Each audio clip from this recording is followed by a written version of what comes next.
వార్తల్ని చూస్తే ప్రభుత్వాలు మారుతున్నాయి కానీ నేరెళ్ల బాధితుల బతుకులు మారలేదు అని చెప్పి తెలంగాణ రక్షణ సేన అధ్యక్షురాలు కల్వకుంట్ల కవిత అంటున్నారు. కాంగ్రెస్, బీఆర్ఎస్, బీజేపీ మూడు పార్టీలు బాధితులకు న్యాయం చేయడంలో ఫెయిల్ అయ్యాయని ఫైర్ అయ్యారు.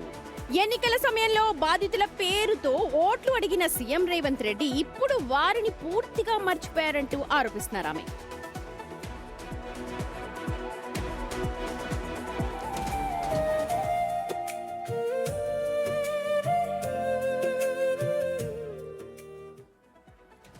నేరాల ఘటనలో బాధ్యులకు ఇప్పటికీ శిక్ష ఎందుకు పడలేదు అని కవిత ప్రశ్నించారు. బాధ్యులపై కఠిన చర్యలు తీసుకునేలా స్థానిక ఎమ్మెల్యే కేటీఆర్ ఎందుకు ఒత్తిడి తీసుకురాలేదు అని నిలదీశారు.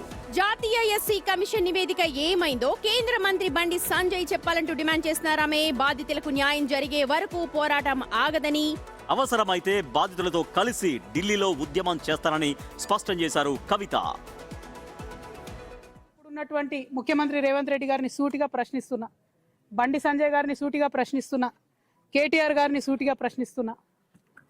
పోలీస్ వాళ్ళు నేరెళ్లలో 8 మందిని తీసుకుపోయి 5 రోజుల వరకు వాళ్ళు ఎక్కడున్నారో చెప్పకుండా విపరీతంగా వారిని కొట్టి కనీసం జైలర్ కూడా నేను తీసుకోలేను అనేటటువంటి పరిస్థితి తీసుకొస్తే ఇంతవరకు ఒక్క పోలీసు వాడి కన్నా శిక్ష పడ్డదా?